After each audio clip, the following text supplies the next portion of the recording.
Estou acompanhando aqui as imagens do desfile de 7 de setembro em Brasília. O presidente, uma postura muito presidencial, né? No Rolls Royce, desfilando ao lado da primeira-dama. Depois desceu, foi lá abraçar os apoiadores, muita gente com bandeirinha, tudo muito bonito. É claro que tudo isso pode se esfacelar no momento em que Bolsonaro abrir a boca. Enfim, o 7 de setembro mal começou e eu quero saber, ô Dora, o que esse 7 de setembro pode gerar? Gera votos? Alguém pode perder voto? Para onde a gente pode ir? Dá para comparar com o 6 de janeiro nos Estados Unidos? São tantas as perguntas. Bom dia, Dora. Bom dia, Megali, Bom Sheila, dia. Carla, bom dia a todos. Pois é, são tantas as perguntas e tantas as dúvidas também, porque é isso que você falou. Até agora, mas a coisa mal começou. Vai tudo muito bem, vai tudo mais ou menos dentro de uma moldura cívica. A questão é quando a coisa começa a entrar pela política e política eleitoral. E é esse o momento do discurso do presidente. Vamos ver o que ele vai dizer. Tem aquela velha questão, sempre aquela divisão, né? Entre o grupo dele mais próximo, o grupo de apoio, o grupo político. Há quem aconselha ele a ser mais prudente, a não fazer nenhuma provocação, há os outros que aconselham que não, é preciso manter a agitação da militância. Vamos ver, mas ele sempre faz o que ele bem entende. Vamos ver qual será a opção, né? Se vai partir para provocação e para quê? Para que ganha com isso? Aí você faz a pergunta, né, Megali? O que ganha? Ganha votos?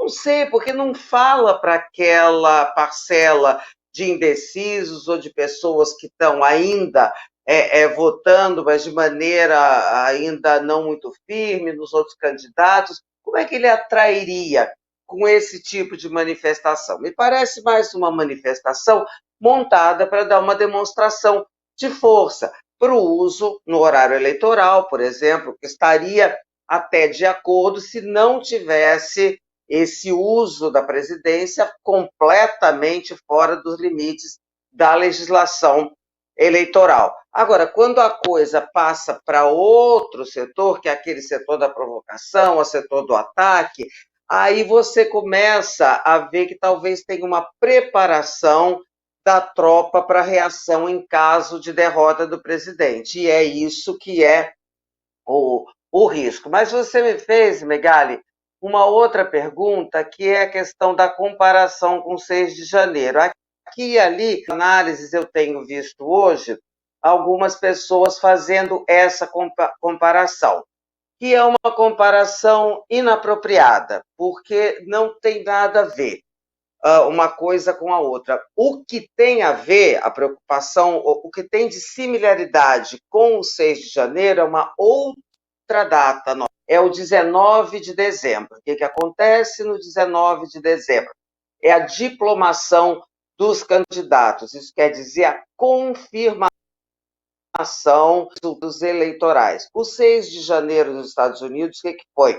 Invasão do Capitólio, porque ali haveria, como houve, não é, a confirmação, a convalidação dos resultados eleitorais da eleição americana, que nos Estados Unidos é feita pelo Congresso, que fica no Capitólio, e aqui no Brasil é feita pelo Tribunal Superior Eleitoral, que significa que acontece no dia 19 de dezembro. Essa data é encarada pelo TSE como uma data preocupante. De um lado, porque se houver algum ali é que pode haver algum ataque, alguma tentativa de ataque ao prédio, ao edifício do TSE, onde estará sendo feita essa convalidação. Ataque no caso de o candidato a presidente não ser o presidente Jair Bolsonaro. Mas, nesse caso, o que eu ouvi no TSE é que, se houver esse risco, essa diplomação pode ser feita em qualquer outro lugar, não precisa ser nas dependências do TSE. E essa data, 19 de dezembro, é bom que a gente comece a colocar no nosso calendário, no nosso radar, porque ela, a partir dela, convalidado o resultado, aí pronto, não tem mais jeito. Por exemplo, o próximo presidente da República será de direito o próximo chefe das Forças Armadas. E se não for o presidente Jair Bolsonaro, ele já não teria uma ingerência tão acentuada sobre as Forças Armadas. É isso. Dora, vamos voltar um pouquinho para a parte eleitoral. Você falou sobre a utilização, né, desse palco oficial nesse período tão complicado de campanha. É difícil demais se ter o controle de onde é que fica a linha, né, a ser cruzada, a partir de onde passa a ser campanha, quem é que pode fazer esse acompanhamento, quem é que pode apontar se caso o presidente cruze, né, atravesse essa linha aí do limite que separa o presidente do candidato.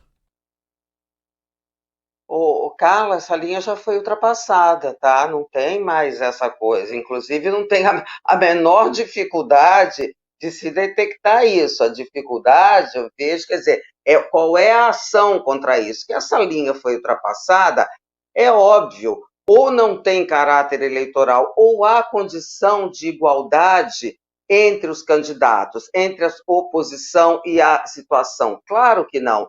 Essa é uma das razões pelas quais a oposição não foi para as ruas, não foi medir forças com o presidente, não foi, primeiro, para não incentivar o confronto, porque aí você poderia ter aquele risco de embates violentos e tal.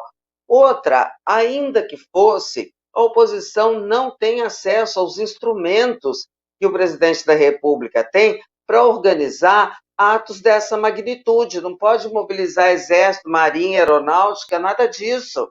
Não é? Então, essa linha, quando você me pergunta, então não tem assim, até onde vai essa linha? Essa linha já foi lá atrás. Isso foi ultrapassado e isso foi deixado de lado. Qual será a consequência? Eu acho interessante, quer dizer, interessante não, indispensável consignar que há aí sim uma agressão à lei eleitoral, mas flagrante. Agora, não parece, não tem consequência nenhuma essa agressão. Mas a linha, amiga, já era. Bom, tô vendo paraquedistas pousando no gramado da Esplanada, um gramado que parece um terrão, porque não chove faz mais de 100 dias em Brasília. 123 dias, ele disse. Não parece gramado não, tá tudo marronzinho, tudo seco, dá até dó. Bastante gente mesmo, um dia bonito na capital federal. Mesmo não se pode se dizer de São Paulo, que tem um dia medonho. O desfile está acontecendo agora, mas com pouquíssima gente, porque... Chuva e frio. Tá ruim de sair de casa hoje. Aquela combinação, né? E no Rio de Janeiro, a coisa está marcada para tarde, no Forte de Copacabana. Veremos. E veremos os discursos, né, Dora? São três ocasiões em que Bolsonaro vai falar livremente, insuflado pela multidão. Aguardemos o que vai sair do discurso presidencial.